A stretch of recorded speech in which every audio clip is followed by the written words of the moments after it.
Écoutez, merci mes chers collègues d'être parmi nous ce soir. Et avant d'aborder notre ordre du jour, je voudrais vous indiquer que le bureau a arrêté en début d'après-midi les modalités d'organisation de nos travaux pour le mois de novembre.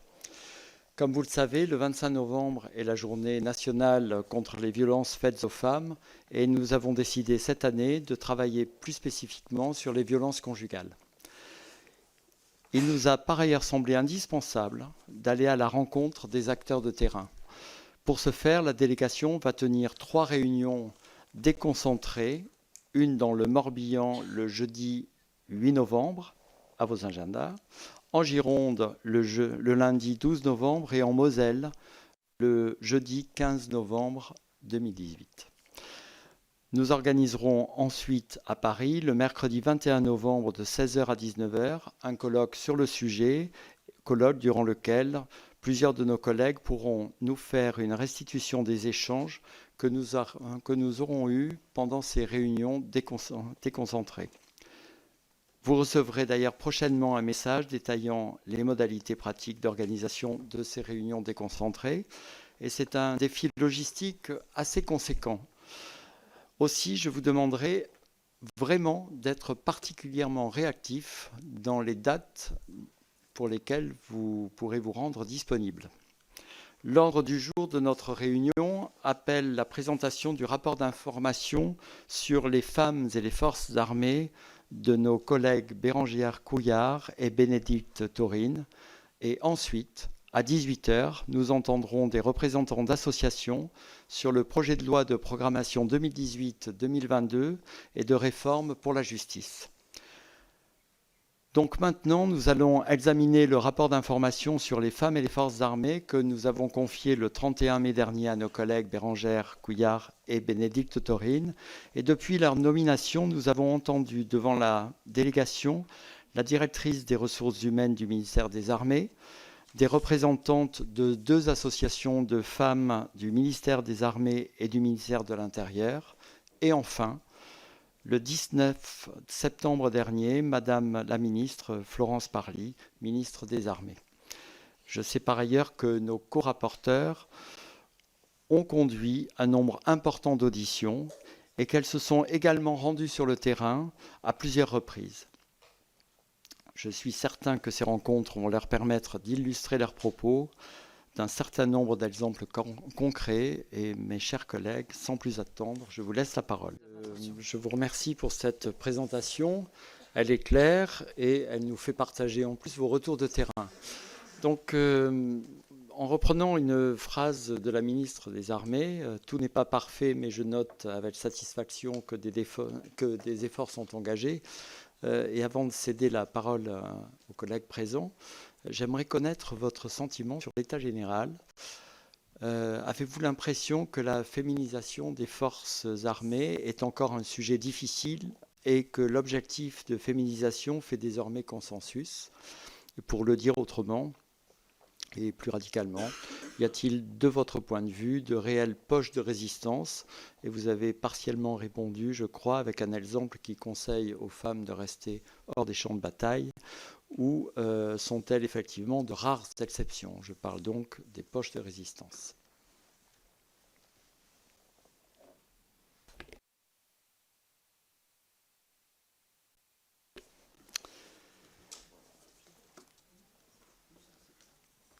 Bien, prêt? Bien, écoutez, nous en venons à notre première audition sur le projet de programmation 2018-2022 et de la réforme pour la justice. Je rappelle simplement que nous avons désigné notre collègue ici, monsieur le député Guillaume Gouffier-Cha, comme rapporteur le 3 octobre dernier. Et nous avons le plaisir de vous accueillir, mesdames. Madame Christine Passagne, qui est juriste, Madame Françoise Brier, vous êtes directrice générale de la Fédération nationale de solidarité femmes, FNSF, Madame Joanne Auradon, vous accompagnez pour la FNSF, pardon, et puis Madame Raphaël Rémy-Leleu, Vous êtes porte-parole d'Oser le féminisme. Merci à toutes les quatre d'avoir répondu favorablement à notre invitation et surtout dans un délai aussi bref. L'agenda d'examen de ce texte est vraiment particulièrement restreint puisqu'il est encore en cours d'examen en séance au Sénat, vous le savez, et sous réserve que sa transmission son examen devant la commission des lois de l'Assemblée nationale devrait débuter le 5 novembre prochain. Alors je vais tout de suite laisser la parole à notre rapporteur pour introduire cet échange. Merci, monsieur le député. Je vous remercie, madame. On va effectivement rentrer et poursuivre le sujet parce qu'on y est déjà rentré quand même depuis une quarantaine de minutes. Je voudrais, si vous me permettez, on parle de divorce, on ne parle pas de mariage. Et j'ai l'impression qu'un divorce commence quand même par un mariage. Et donc, en ne parlant pas de mariage, on ne parle pas non plus de l'engagement du couple. Je crois que l'engagement d'un couple sur des sujets aussi précis que, par exemple, les enfants, mais sur un projet économique, je parle de l'engagement du couple surtout en la matière d'arrêt souvent de travail de la femme, où la femme poursuit à mi-temps son activité. J'appelle ça un engagement de couple parce que souvent, il est exercé par le couple. C'est-à-dire les deux sont d'accord à ce moment précis. Et je pense, c'est tout à fait personnel, que ces engagements-là, qui sont pris par le couple, sont très souvent subis par la femme au moment d'un divorce. Donc, c'est pour ça que je vous parlais de mariage. Est-ce que véritablement, il ne faudrait pas avoir un mariage? On a un mariage avec de communauté, avec comment ça s'appelle, séparation de biens.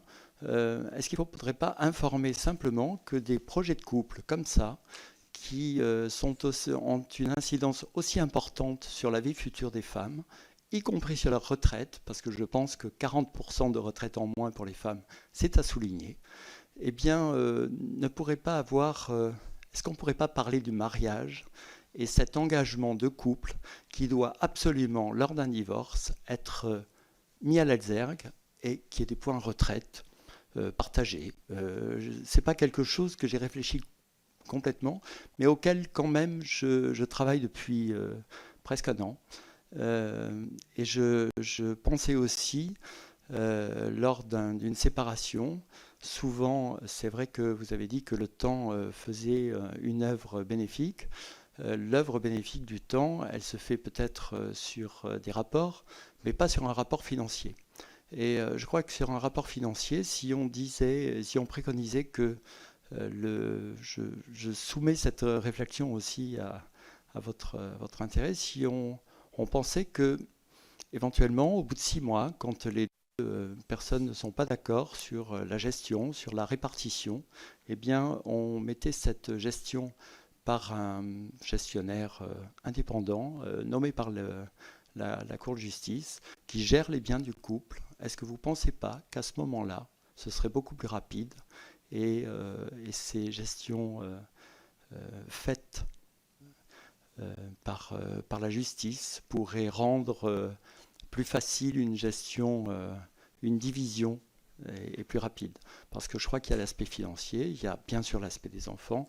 Je ne vais pas la développer là parce que je vous ai développé 2 sujets qui me tiennent particulièrement à cœur, c'est-à-dire le mariage et la répartition des richesses du divorce. Je laisse la parole à monsieur le rapporteur si vous voulez bien